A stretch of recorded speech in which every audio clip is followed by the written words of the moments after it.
pledge allegiance to the flag of the United States of America, Republic for which it stands, God, indivisible.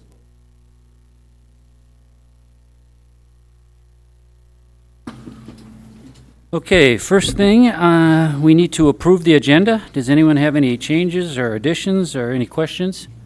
Mayor, we do have one. I think we would be remiss if we didn't acknowledge it's the mayor's birthday this evening. Yeah. Happy birthday. Well, I don't know who wants to lead us in a round of happy birthday, but we're on TV and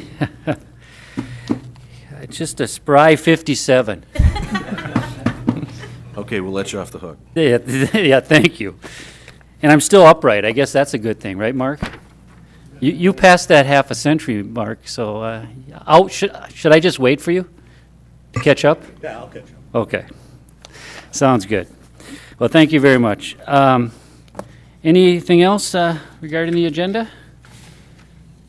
If not, Make a motion to approve as. Second. okay, I got a motion by Dave Brusick, second by Pat Scripture to approve the agenda. All in favor, say aye. Aye. Any opposition? Okay, agenda approved. First thing on the agenda, and it's kind of a bittersweet topic, has to deal with recognizing Mark Vosebka. Personally, Mark, like I said, I think before, is since becoming mayor and getting you more, get to know you better, it's been an honor to work with you. I think you've done a great job for our community, and we're going to miss you. And I know that Jim Garis is here, and he's going to do a great job replacing you, but it's hard to replace someone like you, Mark. So take it as you want, but I mean that sincerely. I think you've done a great job for the city as you stepped in your different roles and progressed, and then eventually became the full-time chief. And the city of New Prague will always be indebted to you. And but more importantly, I hope you enjoy your retirement, and don't be a stranger. I hope you come visit us once in a while. Not saying the council, but I'm sure you'll keep in touch with your police officers, because I know by the number of them here, they respect you. So Thank you. Thank- And I feel the Mayor's same back way about the council's support over all the years. And I know that you'll continue to support the police department after Jim takes over. Mayor, I'd like to, before you read the resolution of appreciation so that our viewing audience can hear, I'd like to acknowledge in the audience Mark's family. His wife Lori, son Ryan, and daughter Ellie are with us tonight. Glad you could join us for the occasion. And I think it might be appropriate that as you begin to read the resolution, we acknowledge that Mark's career began with the city back on January 1st of 1985. I think I even have a picture that we could pass around for those that haven't seen it yet tonight about the early days. Not that Mark wants to be reminded of that. And he served in the capacities of police officer, sergeant, interim chief, and chief for the last 10-plus years. And I know you'll read that in the resolution. So with that, if you want to bring Mark up for the resolution, and then at the end for a picture, I've asked Jim, Sergeant Garais, and the rest of the department to come up and stand and be part of the picture with the mayor and the resolution as a fitting end to your career. Yes. I'll read the resolution, and then I'll have you come up along with the officers, and we can all be a part of giving you this plaque of recognition. Resolution recognizing Mark E. Vosebka. Whereas Mark E. Vosebka has faithfully served the city of New Prague in the positions of police officer, sergeant, interim chief of police, and chief of police from January 1st, 1985 to August 31st, 2014. And whereas he has always effectively, conscientiously, and professionally represented the city of New Prague in a distinguished fashion, and whereas his efforts have been largely responsible for the excellent reputation, growth, and overall well-being of the city of New Prague, whereas all the citizens of the city of New Prague have been the beneficiary of his efforts, talents, and abilities for the past 29-plus years. Now therefore be it resolved by the City Council of New Prague, Minnesota, that this community and City Council express and record their esteem and high appreciation of his character, dedication, contributions, which have earned him the respect and friendship of all who he had the pleasure of working with. Be it further resolved that the City Council extends best wishes to Mark E. Vosepka for the many years of good health and happiness in retirement. Adopted by the City Council of New Prague on this 18th day of August, 2014. With that in mind, I'd like to make a motion to approve this resolution. Second. Seconded by Dave Brusick. All in favor, say aye. Aye. Any opposition? I'll give one more chance. Any opposition? Don't give me any more chance. It passes 5-0. Mark, I'd like you to come forward. Fellow officers, please come and join us. Now, I'd like to ask the fellow officers, are you guys here in support of him or to make sure he leaves? That's what I thought. Only support.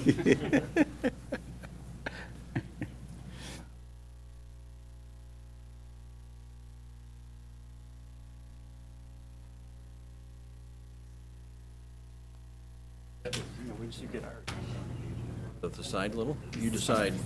All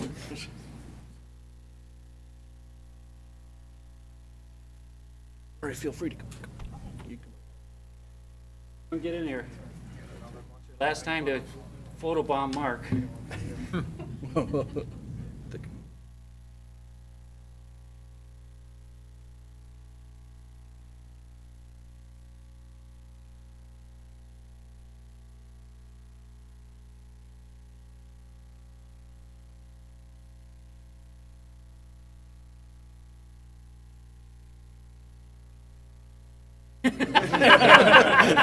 I was just hoping we didn't have to do a panoramic.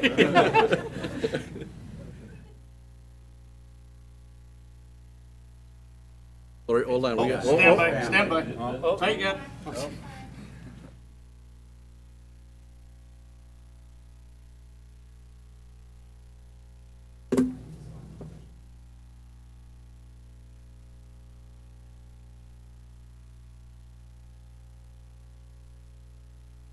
They're going to be on your Facebook page.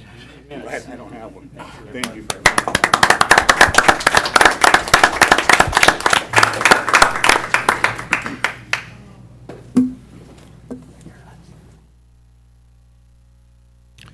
Thanks, gentlemen. Yes. Thank you.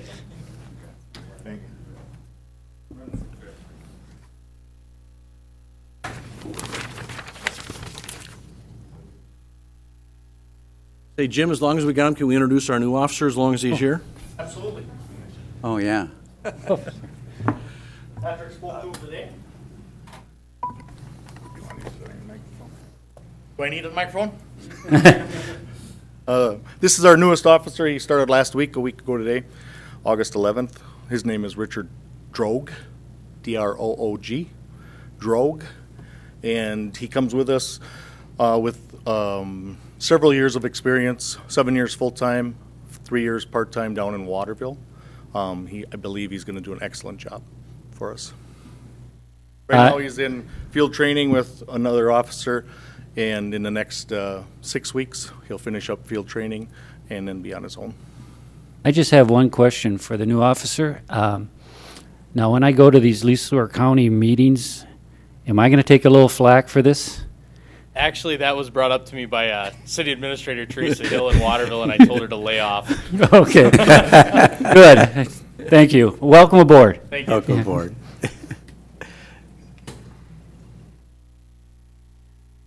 Okay, next on the agenda must be Plaque Day or something here. We were fortunate to have Terry Heaton with our financial advisors, Springstead, here to present a plaque. I think the plaque should go to Patty for her office. I think Terry's got a few words, and then we'll have Patty come up with you and. Okay. Thank you for coming, Terry. I knew you wanted to come down on my birthday. I did. Happy birthday, first of all, Mr. Yes. Mayor. And, you and the police chief, and this is, maybe I'm getting older, but I just want to say the retirees are looking younger all the time, and their families. It's amazing. You don't have to answer that. That was rhetorical. Tonight, I'm here to recognize the city because they had a bond rating upgrade to AA from a AA minus from Standard & Poor's. And this happened in conjunction with a bond sale in June. And so tonight was the first opportunity we all had to come together to recognize that. And this is one of my favorite things that I get to do as a financial advisor at Springstead, is to celebrate with our clients major achievements. And every time you move a little higher up the scale, it's a little bit more difficult. It's the benchmarks get particularly high, and especially with this rating, you're only 2 notches from a AAA, which is the very highest rating. It's a AAA, AA plus, AA, and you're right up there. And so for the viewing public, what this means is the higher the credit rating for the city, the lower the interest rates on the bonds that they would issue going forward. And so that can save money, and it's a direct savings to the taxpayers, and that's why it's so critical. It's also a report card for the city saying really how they're doing. And when you're 2 notches from the top, that's something that you should all be very proud of. The report itself talks about a number of things: your budgetary planning, your economy, your debt position, your liquidity. And the comment that I like the most is strong management with good financial practices and policies. Because that's really the key to success, not only today in your ratios, but where you're going to be 5, 10, 15 years from now when your bonds are getting paid for. That's what the investors are looking for. Is this a community that's structured and set up to succeed? And so the report card, along with the rating, is very high. And it takes a lot of work and years to prove yourself. They look at trends and history and your geographical makeup, the management that you have in place. Are you looking forward and planning to the future, or are you just reacting to things that come up? There's a lot that goes into these credit rating calls. On the call, Mike Johnson and Patty Solheid were on the call. They can tell you they've increased the time because of the new standards that are out for ratings, and so they started with 28 questions, and I don't know if you guys want to guess how many follow-up questions were added to that. But it isn't a small task to have a credit rating anymore, and I want to let you know that your staff were amazingly prepared. They handled themselves very well, represented the city well.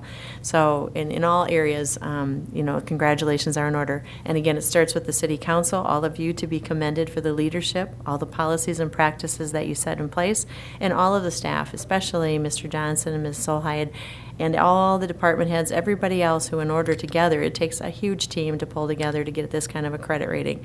So really, it's to all staff and everyone that's involved in any of these aspects.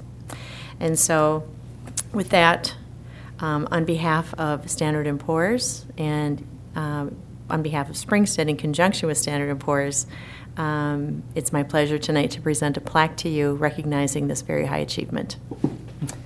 Well, thank you. There's the plaque to adorn the wall of someone's office. Patty, why don't you come up? This is Patty Solheid. She doesn't like cameras, very shy. Why don't you go by the flag?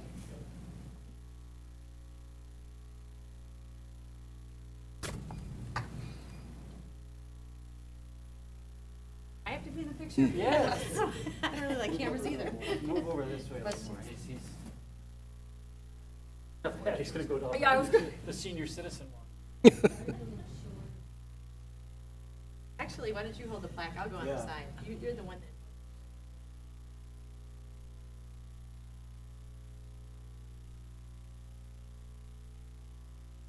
that... Congratulations. Congratulations and happy birthday. Well, thank you. Well, thank you very much. Again, I think that's a reflection on Mike and Patty, and like Terry said, all the department heads working in conjunction.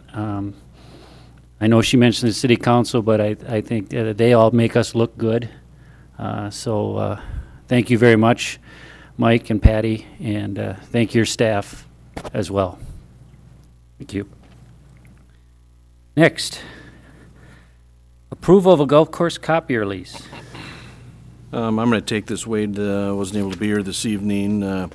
This is coming to you slightly ahead of the golf board, but they'll be taking a look at it at their August 26th meeting. Councilmember Ryan, who's the liaison of the golf board, can add in. It's been something under their review here for a number of months. The previous lease contract expired. It was about $140 a month. It's been reduced to $114, and so we took a look at options on how to mirror some of the existing lease with the golf course parallel with what we're doing on the city side and the utility side. And so what you have in front of you is a 60-month lease or a 5-year lease at $119, just under $119 a month. Same copier, same style, same features generally is what we have over at City Hall and the PD and at the utilities, and same company. Their rates on the copy costs are enclosed in the memo, and based on prior usage under current new proposed lease rates, you can see the proposed savings if they had the similar type copying as what they've had this past year. So in talking with Wade, the choice was either I got it in at this meeting or waited until September 2nd, which is when we really want to start the lease. So it'll go to the golf board on the 26th. So in your consideration, if you choose to approve it, is just approve it contingent upon the final review of the golf board. Golf board didn't have the ability to take on lease or debt without council approval, which is why it's in front of you. Any questions?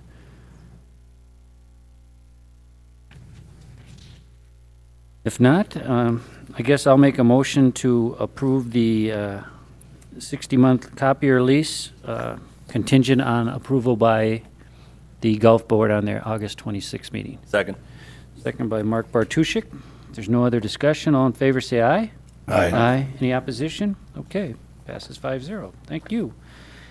Next, Mark, are you going to take this one?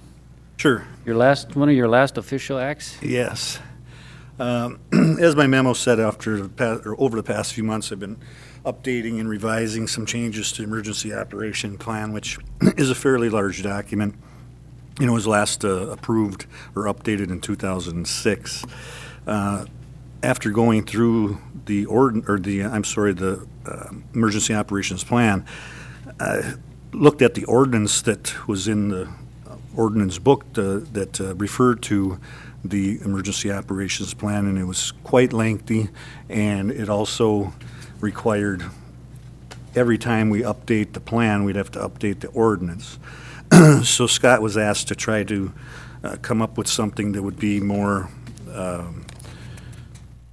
routine or just refer to the operations plan by reference instead of actually containing it in the code.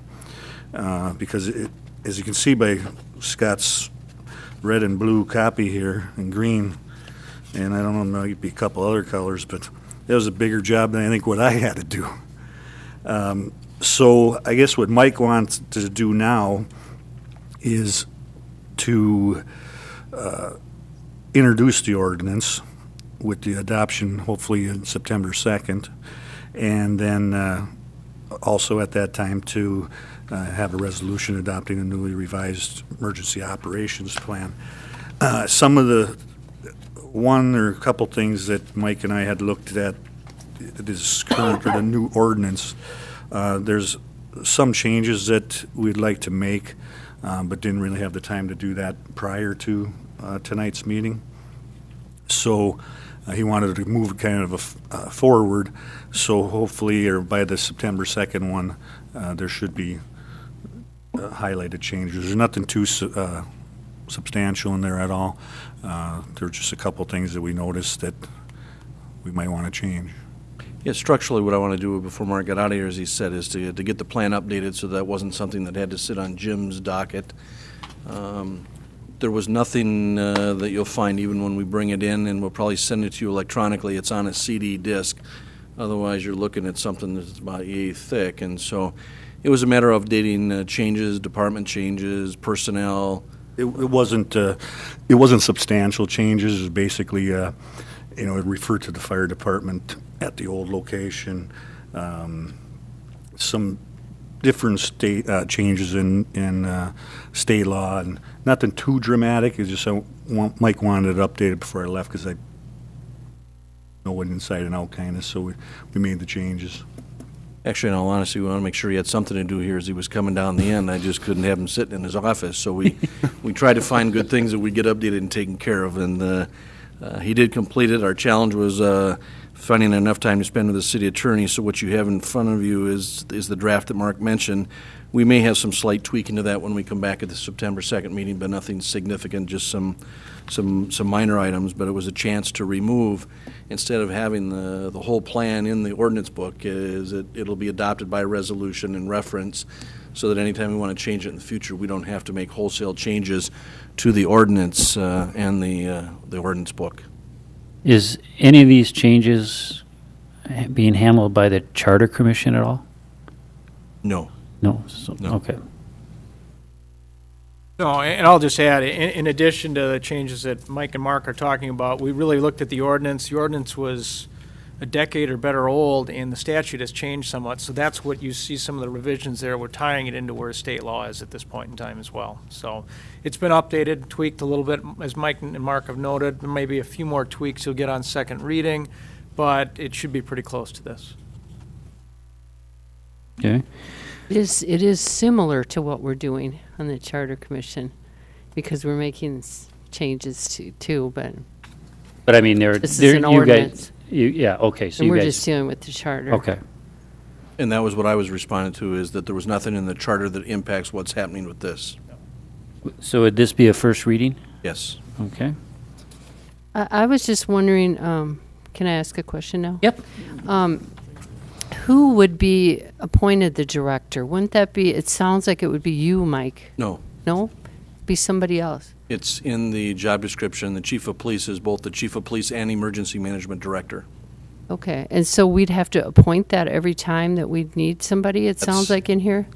That's what we're trying to get clarified and take care Oh. of that. In some cases, something could happen as we get larger down the road that we might end up wanting to bifurcate the position and not have it be part of the chief of police, and it could be a separate position. So that's where we haven't had the time to spend to finalize the draft that we received from the city attorney's office. But for the most of the next near term, it would still be in the chief of police position. That position is the one that's had all the training, that there are roles that the mayor, you as council will have to play, that I have to play in the process. And so the coordination that goes on under this, if we ever have to invoke follow-up to a tornado or, a major ice storm or something, is that Mark has had the training, and typically now under emergency management, you invoke the, what's the process we use that you've all been trained on? The incident command, that the coordination with the emergency management IMS? director, chief of police with the department, the coordination with the fire department, hospital personnel, ambulance personnel, all of that would kind of come out of Mark in his capacity as the EMS director as well as the chief of police. Yeah, just reading it over, the director sound like they have to know a lot of stuff, so, Well, like I thought it can't just be anybody. That's why Mark's retiring. we've thought about, we could bring him back in a part-time capacity, but that wasn't real appealing to him. No, yeah. Any other question? Oh, go ahead. Just one more now. Will we have to, we're making changes to an ordinance, and the Home Rule Charter states now that we need to read the ordinance, but can we dispense with the reading and, okay. You've introduced it, you've got it here, it's available for the public, and again, you're right. I mean, that's what the charter does state. No, by council acclamation, you can, or acquiescence, you don't need to read it in whole, and it would take you quite a while to go through this, obviously. Yeah, obviously. So we're just Obviously, I gonna, wouldn't be reading it. but to add that to the motion or something? Yeah, that's fine. Yeah, okay. Any other questions, or? Yeah, I have a question. And it might be more for Scott, but throughout here, I see the city referred to either in uppercase or lowercase, and I thought anytime it was referred to as the city, meaning the entity, it always was uppercase. Am I correct? Yeah, that's an interesting question, and Pat can chime in on that with the Charter Commission going through that. Our code has a lot of that in it where it's not consistent, And that's what Mike's talking about. We took the language we were trying to correct here, get it before you so you have that. When it goes into the city code, yeah, we will make sure that it's done that Okay. way, and we'll do even for second reading, so. Okay. And the other comment I had is probably in concert with Pat's, is that in Section 2, page 7, it refers to Section 3.13 of the city charter. So if you're going through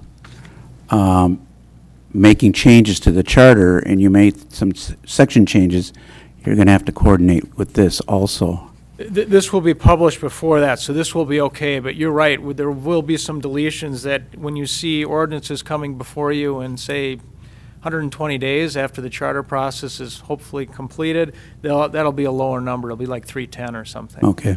Yeah. If I'm recalling right, it's close to that number, but it'll change a little bit. Okay. Any other questions? If not, I guess I'll look for a motion on the first reading. So moved. Second. Okay, I got a motion by Sean Ryan, seconded by Mark Bartuszczyk. And basically, the motion is first reading of this ordinance without actually reading it. Dispensing with the reading. Dispensing of the reading, thank you. Any other questions? If not, all in favor say aye. Aye. Any opposition? Okay, passes 5-0. Moving right along. Next on the agenda is discussion of mayor council salaries. This was started at our last meeting. It was tabled until we got some clarification on some items. And I think Scott, someone from your office, has kind of gave us some. Yeah, I'll jump right in. Obviously, one of the questions that arose from the last council meeting was whether or not a taxable benefit was created by the issuance or providing of a golf membership to council members. So we've talked a little bit about employees too, but really what's before you is the council members.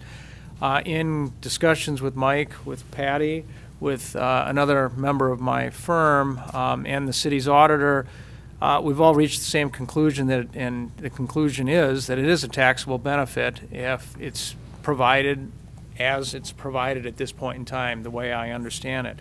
So that's something you need to deal with. You need to decide whether or not it should be part of the compensation, because it would be a compensable item that would be part of a council member's salary. So if it's going to be that, it would have to be part of the ordinance you'd move forward if that's what you direct staff to do. Okay. Would that include all other city employees too? Depends. Arguably, yes, it does. And based on the reading and the analysis of how you apply the Internal Revenue Code to what we have in this city, yeah, the answer from me is yes, and the auditor concurred with that. So is it an all or nothing situation, or There do you may be leave it up some to the other ways that individuals? I don't think that, I haven't talked any further with Patty nor with Mike on this to come up with another way of maybe doing this, particularly for employees. There's a possible ways of doing something a little bit differently, maybe I'll say. But as it is right now, it's taxable fully. That's what it is. You know, I don't think we're ready to go forward with that right now as to all the other employees. We certainly can bring that back to you, and I think that was the idea, you know, deal with council now, employees later. But it's not that easy to make things not taxable. I mean, the reality is if it's a benefit, it's a benefit. And it falls under those sections. I know that we had information that there may be some exemption. Exemption's somewhat difficult to comply with because it really does require that it be a no-cost benefit. And hard to say that when somebody else is taking advantage of a tee time that could be sold to another party, to say that's not a no-cost situation. And that's kind of where the information that we get when interpreting the code and the analysis that's out there, that's what it leads to that conclusion. And I read the information that you provided in the packet, and it sounds like if you gave that to the employees in non-busy times, that might exclude it from being taxable. That might be a possibility, and that's why I say if there was a way to change that and look at and treat it differently with employees, that's possible, but it still would only apply in that case to golf course employees. I don't see where it applies beyond that, because you have to have that threshold if it's in their area of what they're providing. So it really narrows the scope of who it could be applied to. Just people working at the Yeah. golf course. I thought Yeah. that's what I had read in the information you provided. That's correct. So like all city employees wouldn't be, but I don't think anybody, well, maybe there's one that gets, well, maybe there's a couple people that get a free membership that actually work at the golf course. One. One. The superintendent, but wouldn't the mechanic? He hasn't chosen to avail himself of that yet. Oh, okay. He's It's eligible for it, but he choice. hasn't chosen to use it. Okay. So all those years ago, they made an incorrect determination, Again, or things have changed, you think? interpretations do change. That's true. I don't know who that person was or what that person said. If you just look at the information that's there in many treatises that provide information on how the code is interpreted, you can come to some conclusions that are a little bit too cursory of really analyzing what's the situation we have. Once you get into what has to be, and there's really a two-pronged approach you have to look at here, it's pretty clear that it's a taxable benefit. I don't think that's equivocal at all. I mean, it's very clear. So, Well, thanks for clearing that up. yeah. Okay. So what do we want to do? Do we want to discuss? Well, as I tried to outline in my memo, you've got a couple of choices to decide on. If you kind of go to that front page, is number one is making the determination whether the existing salary that's currently at $370 for the mayor's position and $262 for the council members, whether there should be any changes to that. The issue on the single golf membership, I couldn't locate that in the minutes as to when that was agreed to have been provided. Based on what Scott is telling you and us, is that technically, if it is to be provided, irrespective of the tax consequence side of it, it needs to be included and recognized as part of compensation under state law, and Correct. would need to be included in an ordinance. And at present, we do not have an ordinance that sets the mayor council salary. It was simply done as a motion back in, what was it, 99 or something. 99, or excuse me, 98, effective January 1 of 99. And so what he's telling me is that technically, to ensure that we stay legal with the statutes, is that following your action tonight, those elements should be considered as part of the ordinance. And so we would need time to be able to structure that so that you could consider that in September, so that we can get that published in October before elections occur in November for implementation, irrespective of whatever it is, come January 1 of 2015.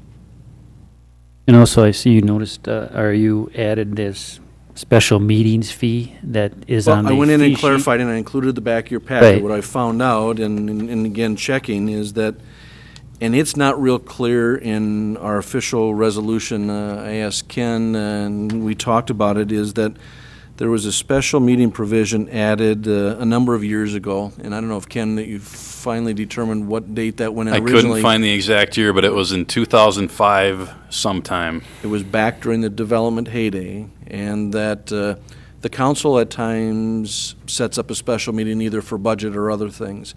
Otherwise, we meet the first and third Mondays of the month.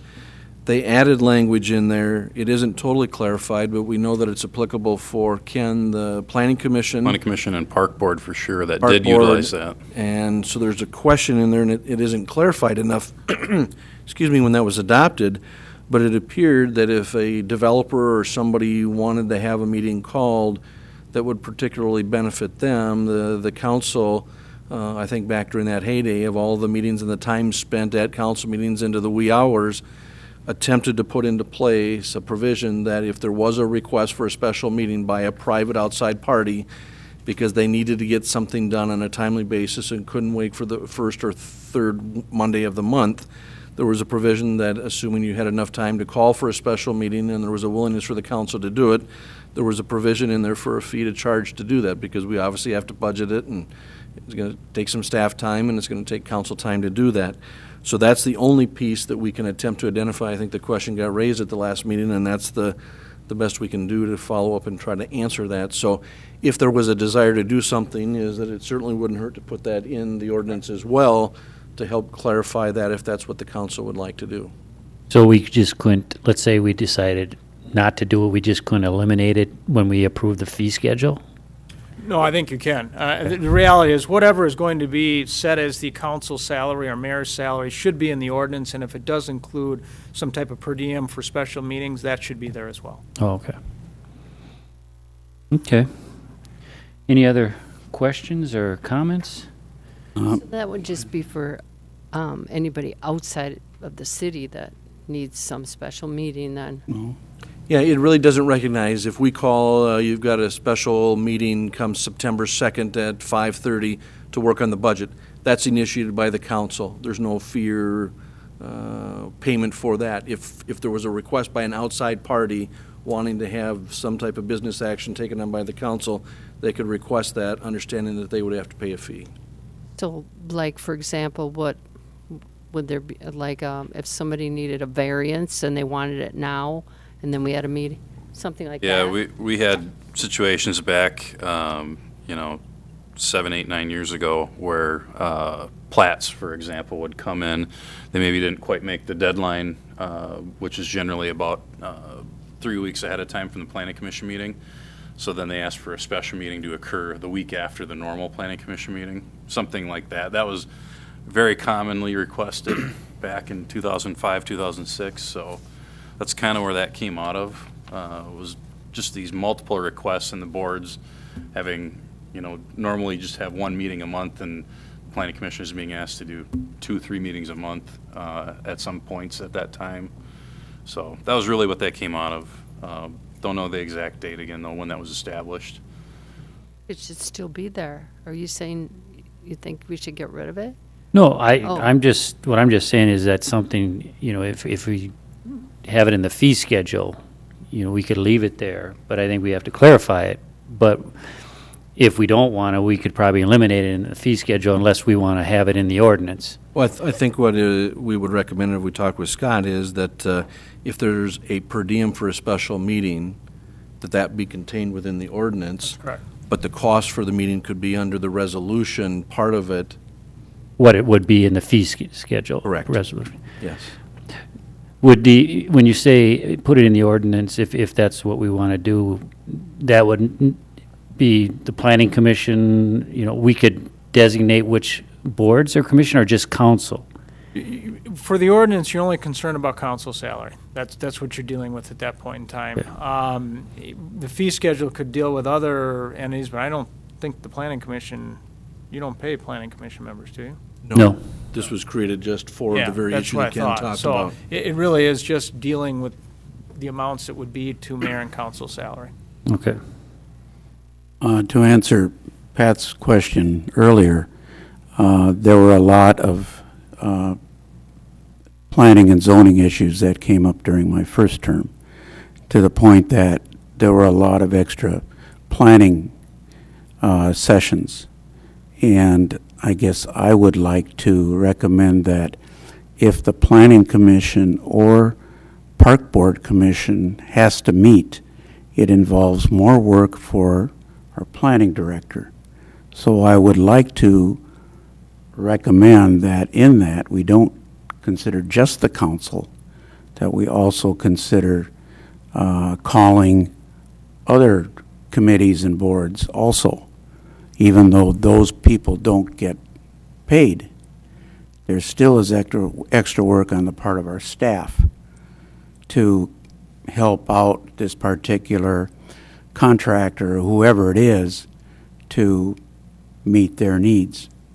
Because it does take a lot of extra work, not just on our parts, but on a lot of people, particularly staff. But that, we could put that in the fee schedule. Correct.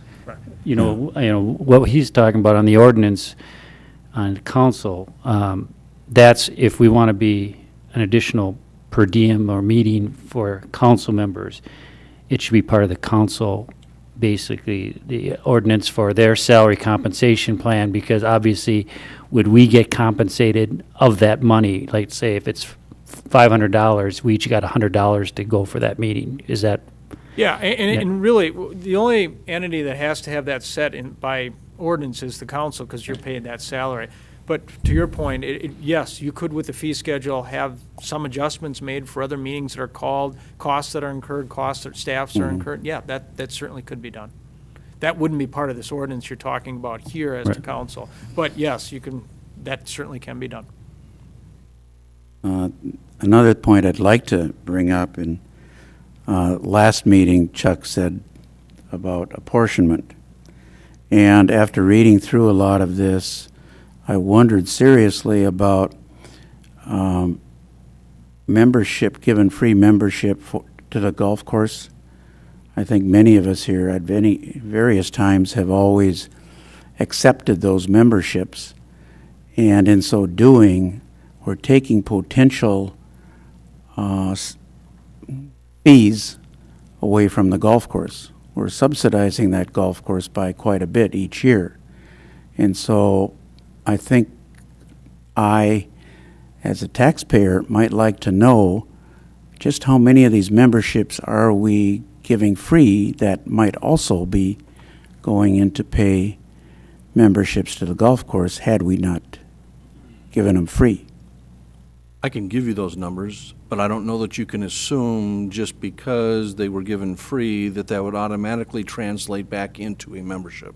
No, I know, I'm sure it wouldn't, but I can also probably guarantee that at least 3 on the present council would probably choose to become members even if they did get it free.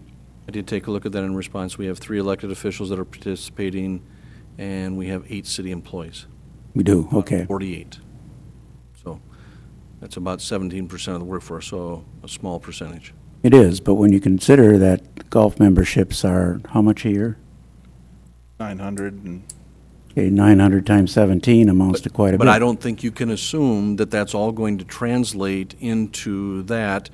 The other side of it that we've asked and are trying to explore with the city attorney, subject to the council taking action, obviously, is whether there is anything under the health, wellness arena in that area to encourage people to get out and to get exercise and do those kind of things. That cities have had golf courses or recreation centers have done that, and whether you choose to do that or not is, again, the council's choice. Has been provided under the personnel policy and is currently contained in the police union contract. So you've got some multiple levels if you are to eliminate that or discontinue that, that you need to think through those processes as well. But I would not automatically assume that all those are going to translate into memberships. Any number of those, and taking a look at those individuals that do that, some probably would, others might simply be just a green fee basis and wouldn't participate in a formal membership. So I don't think you can automatically assume that you take 8 plus 3, 11 times $900, that they're all that revenue's coming to the golf course, because it probably won't. And Yeah. I'd just like to answer that too, Dave, because I'm one of the people that Yeah, I know. my name is on as a membership there, but I have yet to use that membership this year with no plans to. I've played 4 rounds out there, and it's all been associated with the football tournament, the high school football tournament, the waterfowl tournament, and those fees are over and above your membership. So I pay out of pocket for that, and I would be one that I'm fine with removing it from as a perk or as compensation, and I would not spend the money for a membership. If I'm going to go out there, it's only going to be a few times, and I'd be more than happy just to pay over and above the regular green fee. So Yeah, I understand that, and I know that anybody on the council, we've all admitted that we didn't expect any payment for this when we signed up, and I'm not sure that anybody on the council would take that and use it and rather than pay the membership themselves. But I am saying that I think that there are many people that use that membership, and as such, we do take that money away from the golf course. So I'm not really in favor of giving anybody a perk regardless of who it is, for membership on the golf course. If it's pretty clear that it's a taxable perk, I think that, we should stop all of it, unless there's some contract in there that we have to fight with. But Well, that's not taxable to the city. it's not taxable to the city. I agree that, Mike, but it is taxable to the individual. Correct. And I'm saying, as a city, I think that we should eliminate all of those perks. Just carte blanche, not just the council, but we should do it citywide. I Period. agree. And If like you I told think you, it's in about the it- union contract that you'll have to go through We'll have to go. formal negotiations to eliminate that or to remove that language. Yeah, I understand that. And I think that's something we need to negotiate them and tell them why. If you think about why it's taxable, then you realize that they do lose money on it. So I think that. And I agree with you, Dave. Okay. But that's an action that you need to take Take at a as a later council. date. Tonight, this is purely getting things ready for the ordinance, and so you would end up having to amend the personnel policy and decide how you're going to go through that in a different fashion. Will we have that on the agenda sometime soon, or? Ken? I'd like to see it on there. Anybody else? Yeah, I would too. Well, let's just, the thing at hand right now is mayor and council member salary. And, Okay. I mean, that's what's on the agenda right now. We can always, discuss that at a later meeting, but I guess Mark, what's your feedback? What do you think? Salaries? Well, the salary and the golf membership and then the special meetings? I think the meetings should be included, the extra meetings. I remember when that was going on, I wasn't involved in it, but there was a lot of extra meetings. The membership I found out about after I was on the council. I'm fine with that not being part of it. The salaries, I believe, should be increased for the mayor and the council members, at least. I'd have to look back at the numbers, but I was thinking from $200 to $300. $200. Annually, I mean, from the mayor would go from whatever 4,400 to like 4,600 and then. No, wait a minute, let me look back at that. I think it was, isn't that the numbers? It was 370 a month. Yeah, well, it equates to 4,440 annually. I was thinking, wow, that should go up to at least $5,000, I think. There's a lot of, Montgomery and Belle Plaine are more than what New Prague is. And council is John, did you get a chance to ask anybody? 3144. And we also had Patrick ask some in the newspaper. Dale said we should get double. Well, I guess I didn't read that between the lines, but, That's what I took from it. okay. Sean, and you said you talked to some people? I did. I talked to probably a couple of dozen. Most realized and had a lot of questions for me as far as the extent of what's all involved. And when you tell them it's not just 2 meetings a month. I sit on 3 different boards, Charter Commission, EDA, and the Golf Board. Those meetings are every month. Interviewing for police chief, budgetary meetings, let alone all the stuff we do with the League of Minnesota Cities, going to march on the state capitol and any of the county meetings that some of us attend.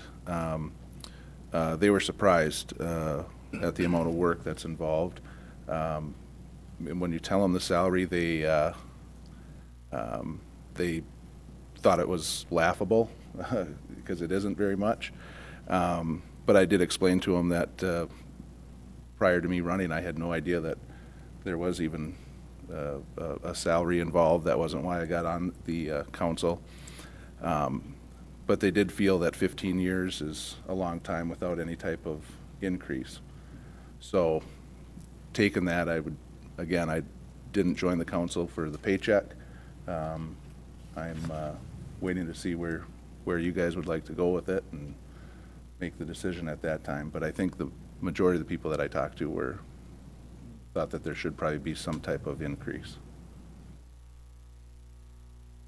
And I'm fine with removing the golf membership as well. I don't think that shouldn't be part of the compensation plan. Well, I agree with that because you could get council people on here, and Dave, you don't play golf, so it's kind of not offering the same type of benefit to all council people.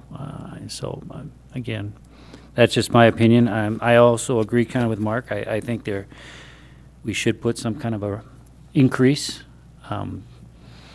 What that is, I'm not sure. If it's a couple $100 or it's, up to $5,000 for mayor and then the council are $4,000, I don't, to me, there isn't, the mayor may have to do a couple other duties, but it's not significant enough that it should be that big of a spread, so. I'll make a suggestion. Basically, it's the same thing I said last meeting. If you look at the League of Minnesota Cities survey, there's 48 communities on there, some larger than New Prague, some smaller than New Prague. But if you look at at the end, they give, for the mayors, they give the mayor's annual salary, New Prague, and they have a high, medium, median, and low.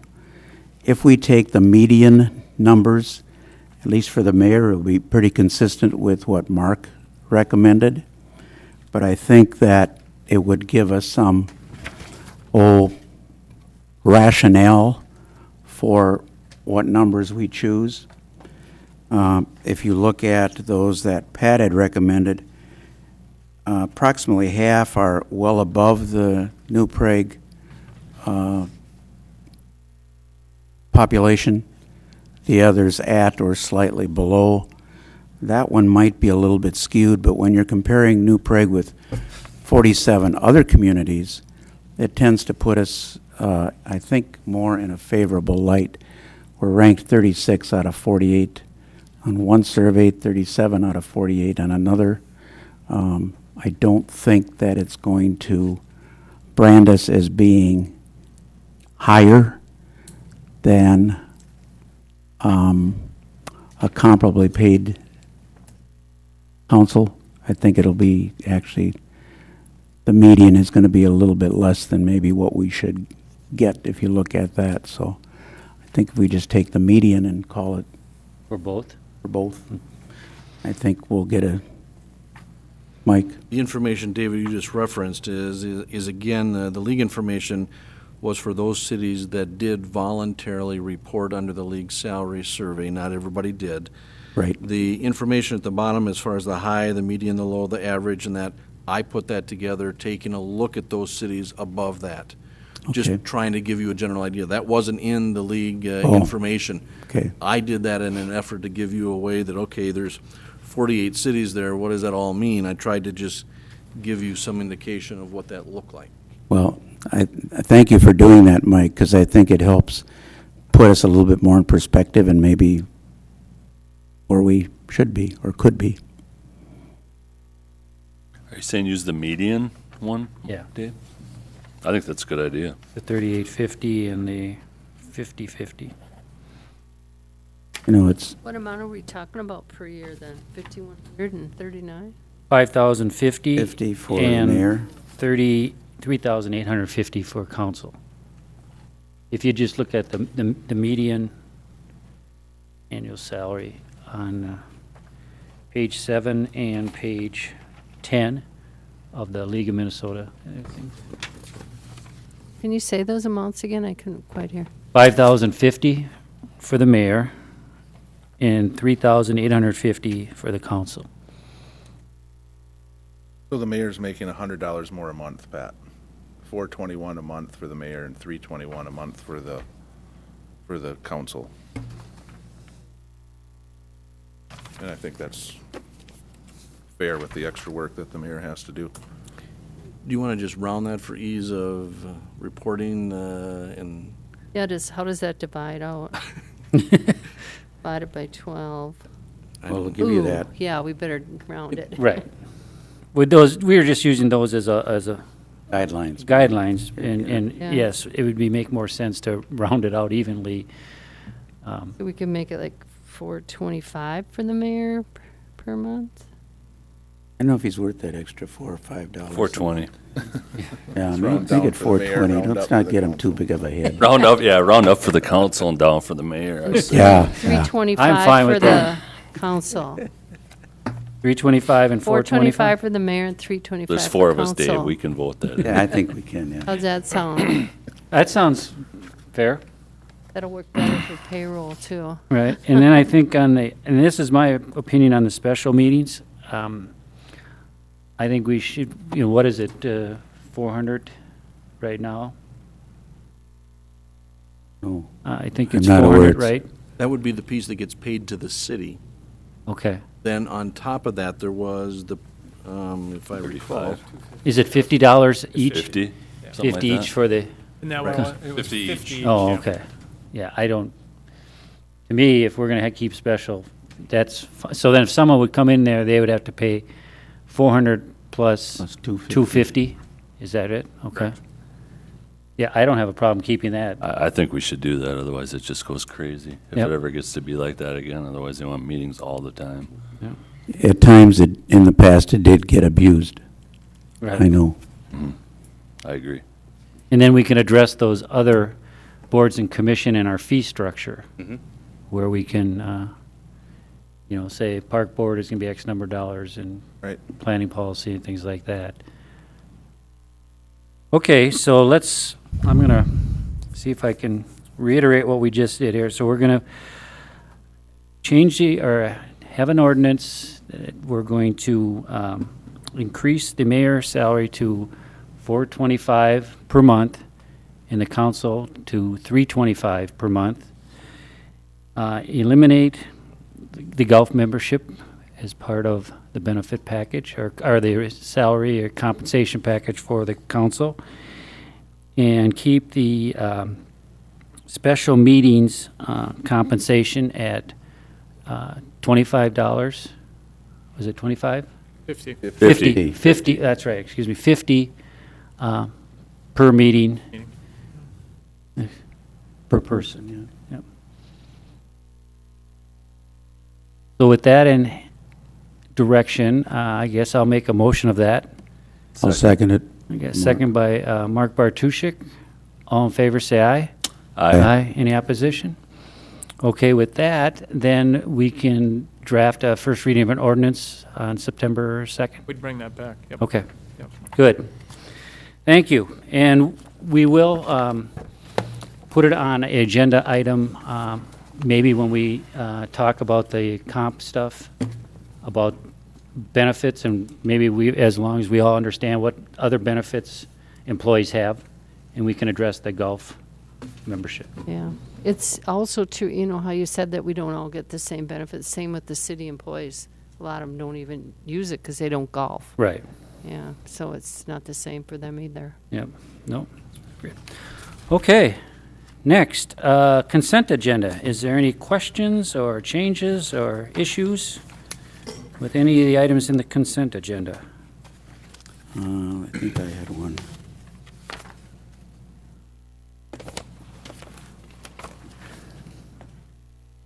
Mark, I just have a question. It's not really in the consent agenda, but about Dojinki. Have we already got approval from MinDOT on that? Last Thursday, today we got approval from MinDOT. Okay. Yeah, I had to remind him, but I gave it today. I copied it to, Mike and to Debbie. Okay. Thank you. So the Main Street can be open, is that what? Can be closed. Can we Or can be close? closed, rather? Yes. Okay. Yeah, MinDOT gave us permission like they have in the past. Was there, I don't recall, Mark, but was there a time point at which it was going to, the MinDOT was not going to allow us to close it? Yeah, that was several years ago when we went up to the Capitol to voice our issue about that, and that there is no sunset on this at all. Okay. It's a rule of MnDOT to grandfather this event into because it meets the criteria that they formulated. The only thing is if something was to go drastically wrong, they have the power to take it away. Okay. Okay, I'm sorry that I, Saturday, too? Or what nights is it closed again? Closes 5:30 on Friday evening, and it reopens by 8 o'clock. They usually get it open quicker, but we have till 8 o'clock Sunday morning. Sunday morning? Sunday morning to have it cleaned. That's what I thought. cleaned up. Yeah, okay. Okay, I didn't mean to steer away on that. Anything else on the consent agenda? Oh. If not, I guess I'll look for a motion to approve the consent Mr. agenda. Mayor, can I bring up one thing quick? Oh, okay, sure, I'm sorry. The homecoming parade request, Mike pointed out to me this morning that the insurance, I still have not received insurance indemnifying MnDOT, but they did send me a copy for the city of New Prague. They have an incorrect date of October 2nd when it's actually the 3rd. So I emailed Sandy Lynn today and they'll correct that and get me the MnDOT one. Okay, thank you. We need to pull that out and prove it. No, I think we can approve the consent Contingent? agenda No. saying that there's a revision to their certificate stating the correct date of the actual parade. Okay, got it. Okay? I'll make a motion. Oh, I'm sorry. I don't remember that we ever talked about how much the city was going to give to Dozinki, like we have in the past. That has but- been set by previous council as to the level of law enforcement, and then we bill anything over above that back to the chamber. Oh, right. Yeah. Okay. Now, everybody may not be on, and what we can do is we can get that refresher just so you have some idea, but I think, Mark, if memory serves me correct, it was up to $5,000, a little over $5,000 in law enforcement that's budgeted for in the PD annual budget. Maybe it's a little higher. No, it's $5,000 budgeted for the New Prague Police Department, that the city council agreed to expend up to that amount for New Prague Police. The contracted Scott County Leesburg County, Scott County Reserve, that is paid fully by the chamber. Public Works is allowed up to $6,000 because they're tabulating equipment by the fee schedule. And then the chamber will pay above for garbage bags. It's minimal, zip ties and things like that, the paper to print new no parking signs on and things like that Glenn would have to expend out of his budget, but the chamber reimburses the city for that. Yeah. Thanks. Okay. I'll make a motion to approve the consent agenda. Second. Okay, a motion by Dave Brusick, second by Sean Ryan to approve the consent agenda with the revision on the date of the certificate of insurance that we are getting from the school district. All in favor, say aye. Aye. Any opposition? Okay. Miscellaneous. Mark, I know this is your last time to shine. No, I have a few more days. Well, I mean, in front of us. I mean, you're not using vacation the rest of the 2 weeks and going fishing? He's making things for me to do, so. Well, that's better him than us. Right. No, like I said before, thank you. It's been kind of a quick, almost 30 years, and move on. Okay. Well, again, thank you for your service. And again, thank you, guys. Ken? Well, related to Mark's departure, he's been a big asset to our nuisance enforcement over the years. One recent item that we've been sending letters on is, if the council's aware or not, I don't know, but we have a limit on the size of our length of trailers, RVs, boats, trailers, that type of thing that's allowed in the city at 25 feet. We've been sending out letters on that. There's been a big proliferation of them either on the road or parked on lots for extended periods of time. So been sending out letters on that and getting very not so happy people commenting back, but I think we've come to the realization that our ordinance is maybe a little bit outdated. campers are bigger than they used to be, and I think there's maybe a different feeling for it. So this is something we'll probably be talking about with the council going forward here, exactly how to address that, and whether that be anything from boats to snowmobiles and that, I don't know, but I've hit a little bit of a nerve, I think, with the letters that have gone out. So if you haven't heard anything yet, you probably will. So just wanted to give you a heads up on that. So we'll be getting that back in front of you shortly. Okay, What the pool survey? yeah. that's good. Pool survey, they actually have been working very hard to get those handwritten results tabulated. We had nearly 700 that were handwritten. That is taking a very long time to do that. We will have this on September 2nd for council. We actually could have had it potentially for tonight, but the two key people we wanted to present that were not available for tonight's meeting. So we'll be having that presentation on September 2nd. Okay, good. There were 700 handwritten, and how many? About 350 online Online, submissions. Yep. Okay. Pat, anything? You know, I'd just like to say to Mark that it was what you did by letting us know so far in advance so that we could have the new chief in place, the sergeant, and the new police officer all set. You know, that was really great. I mean, I know that you are only required to give a 2-week notice, and you let us know probably a year in advance, which I did. that's so much appreciated because it saved a lot of headaches and Like for I this thing. explained to Mike, and I think to the mayor, we're shorthanded now. I didn't want to have to be more shorthanded and have all the moving around and interviewing and hiring. Well, we were short even one more person. It worked out, I think, very well. I mean, the timing was good. Yeah, because technically you didn't want to have to let us know till today. So can you imagine? I mean, that was great. I mean, Couple weeks ago, I really, it wanted to just feels so good to have it all in place. Well, we wouldn't have Makes gave me him f- that nice plaque. It makes me feel good too, knowing that it is in place. I don't know when it was. I guess when my newsletter came out, prior to it going out, I asked Mike if I could withdraw my retirement, and he didn't agree with it. Mike, what's wrong with you? Too many wheels were already in motion. That's Thank good. you. Keep him on his, jerk his chain as long as you got. You got a couple more weeks. I have nothing. Okay, Mark, anything? Oh, Oh. I'm sorry. Sorry, I got the email about the comp study, but when did those surveys actually go out then? Because I see we got one on the 5th of August, so They were went, due August 7th. and when did they actually get mailed out? It was 10 days to 2 weeks ahead of that.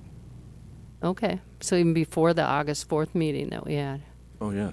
Okay, I didn't know that. And you can see we only got 5 responses out of the 15 cities that we surveyed. I placed phone calls to 10 of my colleagues, talked with 9 of them today, and as I explained to you, that a number of cities are in transition where they have interim city administrators, whether it's the finance director serving as the administrator, whether it's an engineer serving as that, or somebody new that's just coming on board.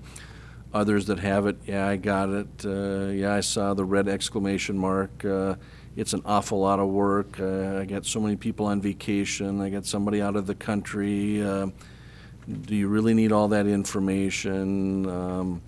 This is now the 3rd request that I've gotten for this kind of thing, and so I attempted to plead and cajole with some of my colleagues, and so I have a number that are going to follow through based on my personal phone call. One of the cities indicated that somebody had inquired, they chose not to do it. And the difficulty is we get these all the time. We get surveys all the time, whether it be private organizations outside the city or other cities doing it. The one city didn't choose to do it, so the other city turned around and filed a data practices request against them. And didn't appreciate it. And when I called today on ours, he said he appreciated me picking up the phone. And the philosophy that I tried to use with a number of them is that at least those that are in the slightly larger to even some that are even smaller that are on the borderline is that I tried to indicate is that, you know, we're having a very difficult time in trying to identify actual comparables. And so when you look at it, if you're all in the metro area, or you're all in a larger group of cities, or you're all in outstate, it makes it a little easier to do that. But where you sit on the rural-urban fringe as we are in this transition zone, it's very difficult to specifically say, well, it's these comps and this is exactly what you use, just because of, you sit in that fuzzy gray area, just like we're part in Scott County, part in LeSueur County. And, the same thing here that I knew when I called my colleagues, and some of them I know fairly well, some just down the road, is that, it's a personal favor to try to get them to do that, and that, yes, I will provide you the data and the information. Well, a number of the larger cities in the mix, you know what, we're not in their comp group. It really doesn't mean much to them. I tried to indicate we're also looking at, with trying to do the comparability, is looking at what our next near-term move-up market is, and how do we look at that competitiveness in that part of the process. And so I think I'm going to get a number that are going to respond and to do that. It may not come in right away tomorrow that, can I get it to you in a couple weeks? Is that soon enough? And that, I knew the transition with budgeting and in the end of the summer months and vacation with employees, and that is that, and the transition that some organizations are going through, as I mentioned. Belle Plaine is new, Jordan's in an interim, Waseca in an interim situation. A number of those that I would consider comparables. It's not as easy sometimes, and if Patty was here, I would compliment her as we work together that, we've developed summaries of information that we have at our hands as far as, with only 48 employees. It might not sound like a lot, but it is, in trying to respond on the summary of our benefits, whether it's union or non-union, and what's the difference there, what's your insurance for health, dental, life, and some of that. And not everybody, when you send these to a place, not one person doesn't always have that information at their fingertips. And so you saw the survey that we actually sent out. I think I sent that to you by email when that first went out. And if you look at what's contained in there, it's exhaustive. And Patty to I'm do tired it. looking at it. Or Patty, when she did it internally for us, I think it took her upwards of almost 6 hours just to do ours, and she has most of that at her fingertips. So it is, and so all I can ask you is be patient, that we're pushing, and I'm hoping my colleagues will help. They've also talked about looking at some of the league data that they have online as to other comparables that we can blend in. If we can't get the responses, who can we use that's still similar in nature to take a look at that? So we're in kind of a fuzzy area right now, depending on how quickly I can get some of these other cities actually to get in. So I made 10 phone calls today and connected with about 9 of them, and so I'm hoping for better participation here in the end. Okay. Does it seem like we're on schedule with this? Because it probably doesn't look like we are. Yes, in the sense that they were due the 7th, that they sent a follow-up beyond that. Depending upon the success of that follow-up, then we'd have to turn to the league data, and then they were going to start designing it. Well, when you only get 5 responses, it's pretty tough to do a report to you without figuring out what Plan B is or getting those other participants to get us some data. So the timing of how quickly we're going to get that back to you and they can finish that is dependent on what I've just kind of given you as an overview. But I wanted to make sure you at least had it and saw and knew kind of where we were at. That I was a little shocked. We got a bit of an update last week that didn't address some of the cities, and so I inquired about the other ones. And when I found out, even as of today, that what's today, the 18th, and it was due the 7th. We're almost 2 weeks after that, and we've only got 5. That's not a good response rate. So all we can do is keep working at trying to plug the data and get it in, and encourage my compatriots to help us out. Anything, Mark? No? John? Nope. Mike, you have anything else? Charter Commission meets Wednesday. That we did the minutes, and Scott and his office did the revisions to the charter, so we're going through sections 4 through 12, first time through with after reviewing that with the commission, and then doing a final look at chapters 1 through 3. So they probably got a couple hours worth of work on Wednesday night, and then depending upon that, we'd probably go back and make all of the final revisions, have them take action. So you may see this as early as the second meeting in September, possibly. Okay. Cable, I sent you an updated draft as to our attorney's response. I think Scott's just got a slight blurb on it that it was pretty much as we expected. Yeah, and obviously you're aware of the transfer that's occurring. We've got a franchise that's expiring shortly. This is not atypical when big companies are swapping systems and things like that. My colleague, my partner, Bob Vos, has been helping us with this. He does this extensively across the state and all over. He's been in communication with Comcast as well as whoever you can get a hold of at the new entity, Midwest. The information that's been received has been pretty non-responsive, I guess is one way to put it, which you typically try to get the information to give a council the ability to say, yes, we're okay with it, or no, we're not. I'm aware that the league is not happy as well, so the League of Cities is submitting something, it sounds like, to the FCC to say there'll be in many cities in Minnesota that will be recommending denial of the transfer. You'll have to decide that at some point, but the information we're getting right now is not positive and not showing what really is going to happen to the cable subscribers in this city. And that's what you really need to see to say, yeah, the franchise is going to do what we want it to do. So that'll be coming before you at some point. But again, Bob sent a letter, was that Friday, I believe it was, again to Comcast saying these things are missing, this is what we need. And by the way, here's some additional questions that are popping up. When that response comes, we'll see what happens. But that's probably the last volley over to Comcast on this issue. Something will come to you. Okay. Anything else? No. Mary Jo? One of these days, you're gonna catch us off guard, aren't you? Patrick, anything? Okay, I guess I'll make a motion to adjourn. Second. All in favor, say aye. Aye. We're out of here.